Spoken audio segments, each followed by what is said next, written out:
Welcome in to another episode of the Women's Basketball Now podcast here on the Hoop Central YouTube channel. I'm your host Hamilton Neal, joining you as always here today. We thank you, the viewers, for taking the time also, and we're very excited for all that we have on this episode, as we are for every show of Women's Basketball Now. And our topics today include UConn women's basketball, as they've set a matchup with Kutztown University of Division 2 for an exhibition game. We'll then be going over news out of the transfer portal, as Alyza Winston is headed to Florida Gulf Coast from Mississippi State, and Eboni Walker is headed to Ohio State from Syracuse. All the details on both of those players and their transfer destinations coming up in just a moment. But again, first, we're talking about the UConn women's basketball team, as they will face Division 2 school Kutztown University in an exhibition contest, in addition to a closed-door scrimmage against a Division 1 opponent. Last season, they played an exhibition against Fort Hays State and a private scrimmage against Boston College. Kutztown is located in Kutztown, Pennsylvania. They went 26-7 overall last season, in which they reached the NCAA tournament but lost in the first round. The Bears are coached by Jeanette Maloff, who played at Rutgers from 1985 through 1989. And when you look at this Kutztown team and you look at their stats and what they did last year as a group and what they have coming back, a very intriguing squad, I'll say. They averaged 63.3 points per game, so they weren't the highest scoring team, but they were a very good rebounding squad. 37.2 rebounds per game they averaged last season. Now they lose their leading scorer, Rylee Derr, who averaged 13.3 points and over 1,800 points for her career, but they bring back a couple other impact players. Casey Remolde, 11.5 points, 7.8 rebounds per game. Abby Hearn, 9.8 points per game. Zara Zerman, she averaged around 7 points per game as well. So definitely like the personnel that they have coming back. Again, they lose Rylee Derr, but they have some other impact players there. Now, obviously, this is an exhibition game. They're a D2 school, so UConn is playing this game as a warm-up contest. In addition to their closed-door scrimmage against a Division 1 team, these are the warm-up games to get ready for the regular season. And they always play a Division 2 team every year, one of the best Division 2 teams in the country. And last year, again, as I mentioned, it was Fort Hays State, and this year, again, it's going to be Kutztown.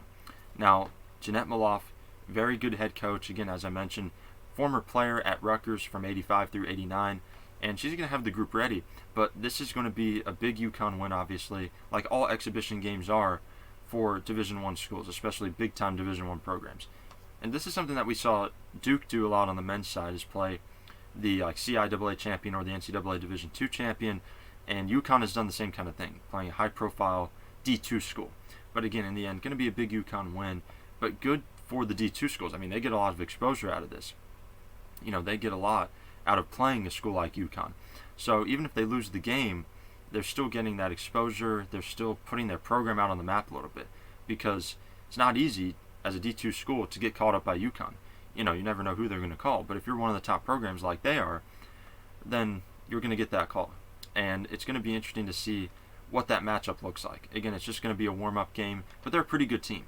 Now, as for UConn, obviously on many podcasts we've talked about their roster and who they have coming back and what they're going to look like.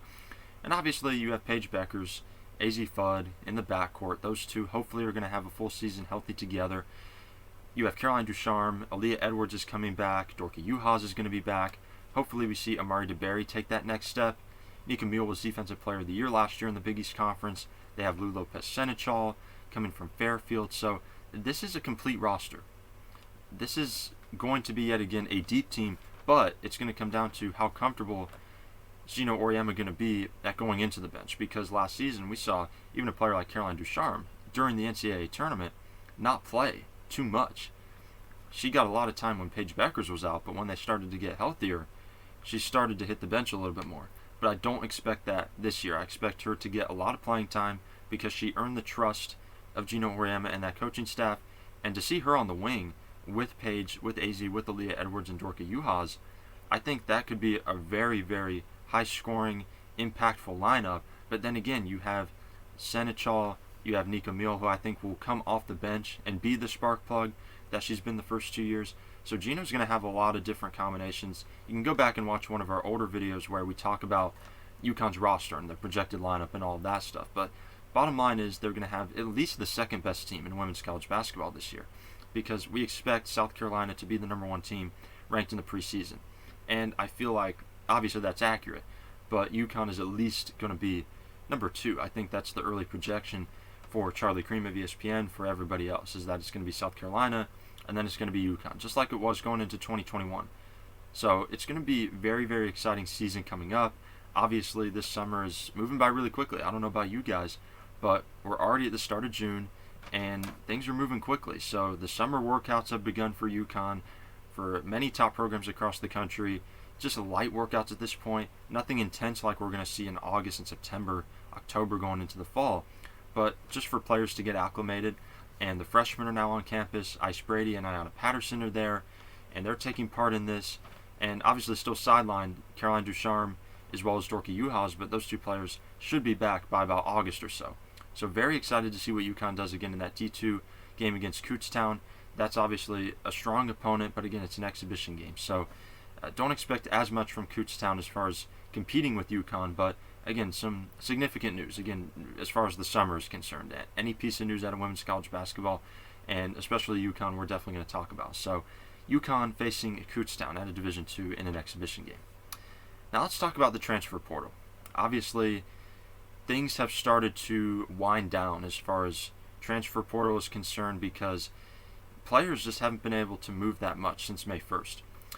May 1st was really one of the last days where players could really transfer or put their name into the portal. Now, if they're in the portal already, then they can go anywhere of their choice. But as far as putting your name in the portal, that's a whole different thing than being in the portal and choosing a school. So May 1st was the last day to put your name into the transfer portal, and that was already over a month ago. So we're going to talk about Alyza Winston and Eboni Walker. These two players have been in the portal for a while, but have chosen their new schools. So Winston is going from Mississippi State to Florida Gulf Coast, and Walker is going from Syracuse to Ohio State. So first, let's talk about Alyza Winston. Again, when I say going from Mississippi State to Florida Gulf Coast, she's really going from Michigan State to Mississippi State to FGCU, because at Mississippi State, she was only eligible to practice. She transferred during this past season. She only played about 10 games for Michigan State at the start of this past 2021-22 season. So she transferred out of there again after 10 games, then went to Mississippi State, but was only eligible to practice. So she never appeared in a game for Mississippi State. So now she's going to Florida Gulf Coast to play for a team that made the NCAA tournament this past year and has been one of the best programs as far as mid-major schools are concerned in the entire country. They're often appearing in the NCAA tournament, and Kirsten Bell was a star there over the past couple of years. Transferred from Ohio State, went in there, put up huge numbers, and is now in the WNBA with the Las Vegas Aces. So you see the track record of success that this program has had. That obviously played a factor in this decision. And she's a player that, when she is on the floor, can be impactful. In those 10 games in 2021, she averaged 12.2 points and 3 assists, and during the 2020 season averaged 11.1 points. And she's a pretty consistent shooter from the floor. In 2020 and in 2021, shot about 42% from the floor. And again, is a capable offensive prospect who can score the basketball. And that's what Florida Gulf Coast does very well. They're a high-octane offensive team. That's what they do first. That's what comes naturally to them. And I think for Winston, she could be a solid player. But again, when you're going from high major to mid-major, even if you're a solid role player on a high major team, you can go to a mid-major team and be the best player. So I feel like she has a ton of potential going there. And I think that's what we saw from Kirsten Bell going from Ohio State to Florida Gulf Coast. She had the potential to be a star even at OSU, but saw it really wasn't going to happen there, and just things going on in the program, and then went to Florida Gulf Coast and just lit up the stat sheets. So Alyza Winston, I think, has a lot of potential there, going for Florida Gulf Coast from Mississippi State. Very excited to see what she does. And then you're looking at Eboni Walker going to Ohio State from Syracuse. This is a player that, like Alyza Winston, is now on her third school, because prior to appearing at Syracuse, she started at Arizona State. Now, during the 2021-22 season, in limited action, she averaged 4.2 points and 3.2 rebounds per game. She only averaged 22.3 minutes per game off the bench. And during her sophomore season at Arizona State, averaged 7.4 points and 5.2 rebounds per game with 9 starts. So, obviously, got on the floor at Arizona State and at Syracuse, but maybe not as much as she hoped for, because again, like I said, only 22 minutes off the bench at Syracuse, 4 points, 3 rebounds per game. So at Ohio State, where they need some forward talent, she's going to, I think, be a very big piece for them. And this is a team that returns some talent. I think this is going to be one of the better teams in women's college basketball. I think certainly a top 25 team going into the season. And this is a team, remember, that won the Big Ten this past year. So there are a lot of expectations, and I feel like she's going to be a very big piece for them. And again, has the potential to be a bigger scorer. But again, can be, I think, a 10-point, 6-7 rebound type of player. Not going to be a superstar, but I think is going to be a very good role player for them. Maybe their second or third option. And I feel is really going to help them get back to the NCAA tournament and have a good team. So definitely a lot of stuff going on in the transfer portal prior to the month of May and here into this month of June. But on our next episode of Women's Basketball Now, we'll talk about Shaylee Gonzalez transferring out of BYU. Special circumstances there allowed her to enter the portal late. And again, we'll talk about the details of that along with other topics as well. Again, that's on our next episode of Women's Basketball Now. But that wraps up this episode. Very excited again for whatever's going on in women's college basketball. Anything we can pick up, anything that we can bring to you on this channel, we're going to make sure that we make that happen. And to make sure that you don't miss any of our podcasts, any of our content, make sure to like this video, comment, subscribe as well. And when you subscribe, hit that notification bell. And when you do that, you won't miss a single upload. So this wraps up this episode of Women's Basketball Now. I'll see you on the next one. This is Hamilton Neal signing off. Thanks for watching, guys.